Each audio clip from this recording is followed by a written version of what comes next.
Hello guys, it's Edgar again from Vertical Agency, and it's another Monday, so another week has started, another week of work, and I just wanted to update you guys on where I'm at on my entrepreneurial journey. So last week we sent about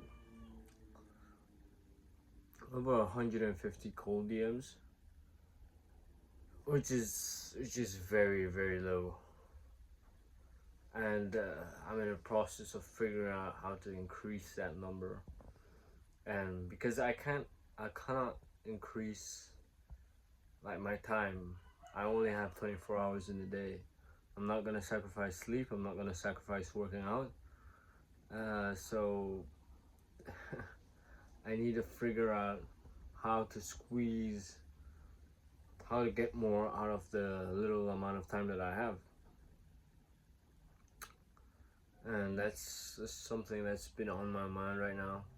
So if you guys have any suggestions about how how I can get how I can send more DMs in like 2 hours to 4 hours, that would be great. Because so far I've been doing about 30 DMs per day, and that's 70 less than I need to do to scale to $10,000 a month. So that's my goal, and I simply need more inputs. I need to send more and more cold DMs. I need to do better in my design as well. That's something I've realized is that I wasn't meticulous with my skill mastery, and that's something. Well, for me personally, I'm selling design services, so I need to be a very good designer, and I need to have a high standard for what my designs look like, and like the designs that I want to represent my company. And I didn't used to do that. I'd say, oh, I'd be consistent, but I wouldn't give it my all. So that's something that I was also battling last year, and something that I need to continue to fight with this year, and just like brainwash myself to be absolutely meticulous with my skill mastery, and like doing my best work, just pouring every ounce of focus I can into my craft. Because once you do that, then your clients will appreciate that, and the way they'll appreciate it is by giving you money. And well, that's the end goal, right? And so that's something that I've been thinking about, just being more present, being just obsessed with the little details, not being a perfectionist, because you still need to iterate and you need to do a lot, put in a lot of reps, but also don't like skip, don't half-ass the work. Because if you give in 50%, you get back 50%. Like, you put in mediocre effort and you get mediocre outputs. So that's something I've been thinking about, something that I need to work on. Just getting obsessed with the business in general, every aspect of the business, whether that be cold outreach, whether that be content, mindset training, and persevering. So I haven't gotten that many, let's say, positive replies with my DMs that I've sent so far, but I have gotten a few, and one that I got this week, which I managed to send the loom to, and this is so dumb.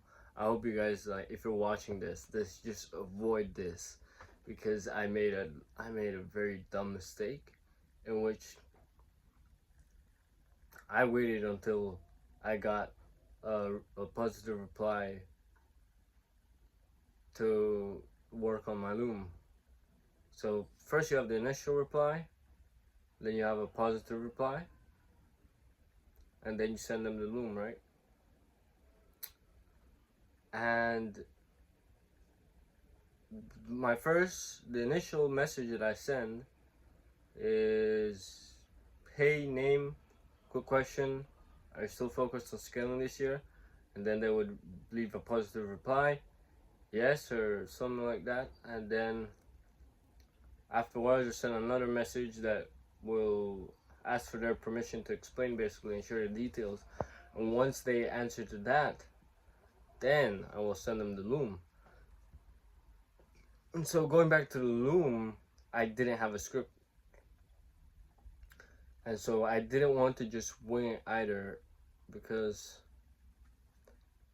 then I wouldn't know. That's not the way we do things. Or let's say in the training that I've done, in the business training that I've done, in Imperium Academy, it's just this new incredible academy by Charlie Morgan. What we learn is to be systematic with things. And so basically you want to create a version 1 of your script or whatever, and then you want to be able to replicate that and use that over and over again. So you don't want to just do something off the bat and not being able to recreate that, because you want something systemized, something that you can track, like, and that's how we think, like, scientifically. So as soon as I got, well, not as soon, because I saw the message, the positive reply message, the engaged message, like three hours after they sent it. And so with these things, you really want to move fast with responding to these guys, because you know, like when they're motivated, when someone's motivated to do something, you probably experienced this, that you just in that moment you want to put, you're so energized, you want to put energy into this thing that you're motivated about, but after a while that motivation just dissipates. So you want to be quick with your response time. So I checked my Twitter, saw this guy, and I immediately got to work on a script. And what I did was to try to remember it, because I didn't want to read like off a screen or somewhere, so it looked like it was blatantly obvious that I didn't know what I was doing. So I wanted to write a script with my actual, like, critically thinking about it, because you don't want to ask, let's say, ChatGPT or something to make you a script right off the bat. You could write your own and then ask them to help you with, like, just structuring it better, or using better grammar. But the reason you want to write it yourself is so that you actually understand it in your head. You understand your offer. Well, obviously you should understand your offer and what's the value you're giving, but you want to understand the script, understand the angles, the main points, so that when you finish writing it, it's easier to understand, it's easier to memorize and like call upon at will, because you already have that understanding. So the understanding of your script as a base, and then that makes recalling so much easier. And after I did that, I basically recorded myself saying it, and then I was still at school, by the way, and so I wrote the script in school, recorded myself, put my earpods in, and all I did, like, on a hour commute back home, was listening to that script and just trying to recall. After every chunk, I tried to recall over and over again. Okay, so this, try to say it at the same time that the recording was saying the words, and I got okay at it. It's not perfect, not at all, but what happened was, when I got to record the loom, I wasn't constantly looking away from directly at the camera, and it was more fluid than if I, like, you know how when you're presenting in school or something, when you used to present in school, or if you are in school, that if you don't understand something, then you usually like stutter, or you have these awkward pauses and ums and stuff like that. Well, once you practice, obviously once you practice it, you don't have those ums, those awkward silences, and you look like you don't know what you're doing. So I still didn't really know what I was doing, because it's the first time I ever done this, but I gave myself practice like an hour before. So when I got to the loom, it looked much better than it would have if I didn't practice, if I didn't try to recall and understand my script. And so, like, all of this points back to write your script before you get an engaged reply, so that you already know, okay, this is what I'm gonna do. Turn on the camera and you're just killing it. And so if you've started cold outreach and you're still haven't, well, this is very specific to my training that I've done, and I've paid for this training, so I don't know if it will apply to your business model. I'm gonna try and give you a high level heuristic. So basically, if you're doing Loom outreach, practice your script. And this also applies to sale. I haven't been on a sales call yet. I want to get on a sales call, so I'm working on it. But obviously, once I see that a prospect is going through my pipeline, I will make an effort to just practice my script, even if it's just 30 minutes. Try and practice your scripts, so that when it's time to act, you're not you're pausing awkwardly and just like staring into the void. And that goes a long way, because you know you feel this sort of anxiety when you don't know, and it's like just anxiety, because you don't know anything and you haven't practiced. And so all you have to do is put in the reps, and then nervousness will disappear.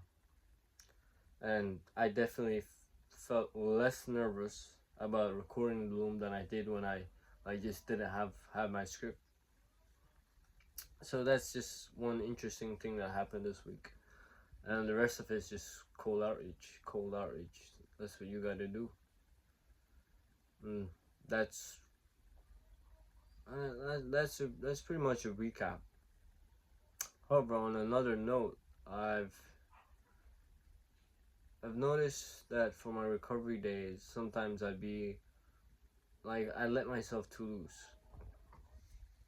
What I mean by this is, like, I'd eat too much, or I'd go to sleep too late, or I try to get as much entertainment as possible as I can. What I realize is entertainment isn't necessarily rest. Gluttony isn't necessarily rest. Like, eating junk food isn't necessarily rest. It does, like, because what you do is you take your dopamine level so high that once you're done with it, you'll feel the spike, and you'll probably feel it throughout the week.